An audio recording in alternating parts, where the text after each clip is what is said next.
ഇവിടെ പറയാൻ പോകുന്ന പല ആൾക്കാരും കൊടുങ്ങല്ലൂർ ഭാഗത്തു നിന്നും ചോറ്റാനിക്കര ഇങ്ങനെയുള്ള ആ ഭാഗത്തു നിന്ന് ഒരുപാട് ആൾക്കാരാണ് എൻ്റെ അടുക്കൽ വരാറുള്ളത്.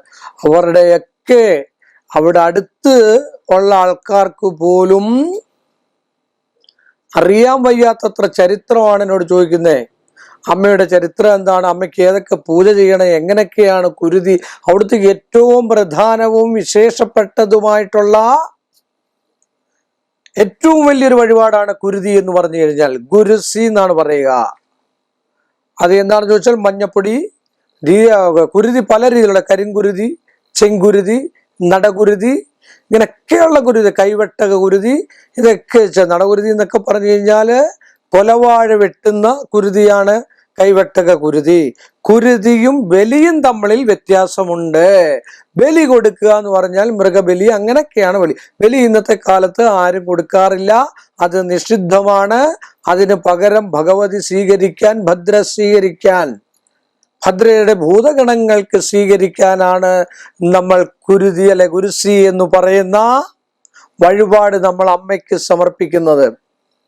അമ്മയില് അതിഗാംഭീര്യമുള്ള അതിശക്തിമത്തായിട്ടുള്ള ചൈതന്യമാണ് കൊടുങ്ങല്ലൂർ എന്ന് പറഞ്ഞാൽ. ഒരു ശത്രു സംഹാര പുഷ്പാഞ്ജലി നടത്തിയാൽ പോലും അമ്മ അത് സാധിച്ചു തരും എന്നാണ് പറയുന്നത്. അവിടെ ദുർഗാ ചൈതന്യം കൂടെയുണ്ട്.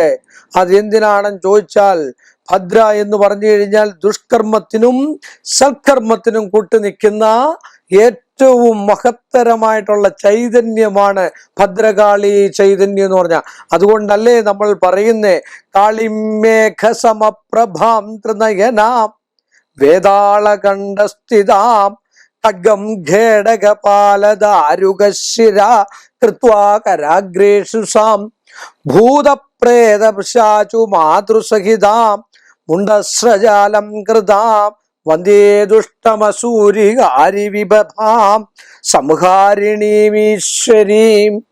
ഇത് പറയുന്നതും ഈ ഒരു ശ്ലോകം ഏറ്റവും ഉത്തമമാണ്. കൊടുങ്ങല്ലൂർ ക്ഷേത്രത്തിൽ നിന്ന് നടക്കി നിന്ന് നമ്മൾ ജപിച്ചാൽ കാളിമേഘ സമപ്രഭം, കാളിയാണ്, ഭദ്രയാണ്, എല്ലാ ചൈതന്യങ്ങളും അടങ്ങിയിരിക്കുന്നതാണ് കൊടുങ്ങല്ലൂർ അമ്മ എന്ന് പറഞ്ഞു കഴിഞ്ഞാൽ. അത്രയ്ക്ക് നന്മ ചെയ്യാനും തിന്മ ചെയ്യാനും ഒക്കെ നിൽക്കുന്നതായിട്ടുള്ള ഒരു അമ്മയാണ് അവിടെ. പക്ഷെ തിന്മ ഒരിക്കലും അമ്മ പൊറുക്കില്ല. തിന്മ നമ്മൾ ചെയ്തിട്ടുണ്ടോ അതിന്റെ തിരിച്ചടി അമ്മ തിരിച്ചു തരുമെന്നാണ് ആചാര്യമതം. പല ആൾക്കാരും അങ്ങനെ ചെയ്യുന്നുണ്ട്. അവിടെ ചെന്ന് പല ആൾക്കാർക്കും ദോഷം വരാൻ വേണ്ടി. ഒരിക്കലും അങ്ങനെ പ്രാർത്ഥിക്കാൻ പാടില്ല. നന്മയ്ക്കു വേണ്ടി മാത്രം, തിന്മയ്ക്ക് വേണ്ടി ഒരിക്കലും കരഞ്ഞു പോലും ഭഗവതിയെ അടുക്കൽ പ്രാർത്ഥിക്കരുതേ എന്നേ ഉള്ളൂ എൻ്റെ അഭിപ്രായം. നന്മയ്ക്ക് വേണ്ടി നമുക്ക് ചെയ്യാം.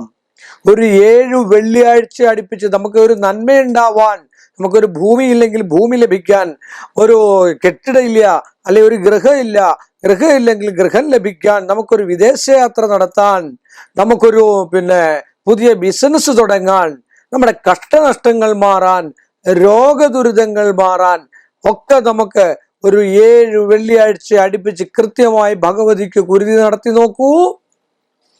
എത്ര കഷ്ടനഷ്ടങ്ങളുണ്ടെങ്കിലും അമ്മയെ അത് സാധിപ്പിച്ചു തരും, സംശയമില്ലാത്ത കാര്യമാണ്. അധമ എല്ലാവരും ചോദിക്കുന്ന ഒരു ചോദ്യമാണ്. അതുകൊണ്ടാണ് ഞാൻ ആദ്യമേ പറഞ്ഞേ ദുഷ്കർമ്മങ്ങൾക്കും സൽക്കർമ്മങ്ങൾക്കും കൂട്ടു നിൽക്കുമോ എന്ന്. പക്ഷെങ്കിൽ ദുർഗ എന്ന് പറയുന്ന ഒരു ചൈതന്യാവസ്ഥയുടെ അംശം കൂടെ അവിടെ ഉള്ളത് കൊണ്ട് ഒരാൾക്ക് നിങ്ങൾക്ക് എന്ത് തരണമെന്ന് അമ്മ തീരുമാനിക്കും.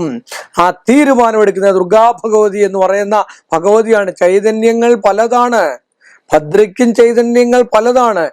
ആലോചിക്കും നിങ്ങൾ ഏത് രീതിയിലുള്ള മനുഷ്യനാണ്, എങ്ങനെയുള്ള ആളാണ്, നിങ്ങൾക്ക് എന്ത് തരണമെന്ന് അമ്മ തന്നെ തീരുമാനിക്കും. അതേ രീതിയിൽ നിങ്ങൾക്ക് ഫലവും തരും. അതുപോലെ തന്നെ അധമമായിട്ടുള്ള കർമ്മമാണ് നിങ്ങൾ ചെയ്യുന്നെങ്കിൽ 100% തിരിച്ചടിയും തരും, സംശയമില്ലാത്ത കാര്യമാണ്. അന്നേരം ഇതൊന്നും അറിയില്ല. അന്നേരം നമ്മൾ നന്മയാണെന്ന് തന്നെ വിചാരിക്കും. തിന്മ എപ്പോഴും ഉണ്ടോ ഒരു ഭഗവാനോ ഒരു ഭദ്രകാളിയോ ഒരു ഭഗവതിയോ അതിന് കൂട്ടു നിൽക്കില്ല, സംശയമില്ലാത്ത കാര്യമാണ്. അതുപോലെ തന്നെ ഭദ്രകാളി മന്ത്രങ്ങൾ ഉച്ചരിക്കുന്നതും ഏറ്റവും അത്യുത്തമം. ഓം ഭദ്രകാളി നമഃ, ഓം രുദ്രസുതായൈ നമഃ. ഓം ശൂലഹസ്തായൈ നമഃ. ഓം രേദാസനായൈ നമഃ. ഓം അപരാജിതായൈ നമഃ. ഓം വിജയായൈ നമഃ. ഓം വിലാസിന്യൈ നമഃ. ഓം ത്രിലോചനായൈ നമഃ. ഓം അജ്ഞാനാചല നിഭായൈ നമഃ. ഓം രക്ത പട്ട പരിധായിന്യൈ നമഃ. ഓം ദംഷ്ട്ര പരിശോഭിതായൈ നമഃ. ഓം ഭൈരവി ദേവൈ നമഃ. ഓം സർവദുഷ്ട വിനാശന്യൈ നമഃ. ഓം ഭൂതപ്രേത പിശാച സംഹാരിണ്യൈ നമഃ. ഓം കപാലഹസ്തായൈ നമഃ. ഓം ഖഡ്ഗഹസ്തായൈ നമഃ. ഓം ദുർഗായൈ നമഃ. ഓം ആധാരശക്തിയൈ നമഃ. ഓം മഹാക്രോധായൈ നമഃ. ഓം മഹാശക്തി സ്വരൂപിണ്യൈ നമഃ. ഓം ഭദ്രകാളി മൂർത്തയേ നമഃ. ഇത്രയും മന്ത്രങ്ങൾ അവിടെ നിന്ന് ഉരുവിട്ട് കഴിഞ്ഞാൽ നമ്മുടെ സൽഗതിക്കും സൽമാർഗത്തിനുമുള്ള എല്ലാ കാര്യങ്ങളും കൊടുങ്ങല്ലൂർ വാഴുന്ന നിത്യ ചൈതന്യവത്തായ ഉഗ്രസ്വരൂപിണിയായ ഭഗവതി അമ്മ നമുക്കേതു കാര്യവും സാധിച്ചു തരും. എത്ര ശത്രുതയുണ്ടെങ്കിലും അത് മാറ്റിത്തരും. എത്ര കർമ്മകുശലതയുണ്ടെങ്കിൽ ആ കർമ്മങ്ങൾക്കൊക്കെ നമുക്ക് വിജയം സാധിച്ചു തരാൻ ഉത്തമ ശക്തി സ്വരൂപിണിയാണ് കൊടുങ്ങല്ലൂർ ഭഗവതി എന്ന് പറഞ്ഞുകൊണ്ട് ഈ എളിയ മനുഷ്യന്റെ ഈ ചെറിയ എപ്പിസോഡ് ഇവിടെ അവസാനിപ്പിക്കുന്നു. വീണ്ടും നമ്മൾ തമ്മിൽ കാണണം. നമ്മൾ തമ്മിൽ കാണുന്നവരെ എല്ലാ മാന്യ പ്രേക്ഷകർക്കും എൻ്റെ നിസ്സീമമായ നന്ദിയും ശ്രേഷ്ഠമായ ഭഗവാന്റെ കടപ്പാടും.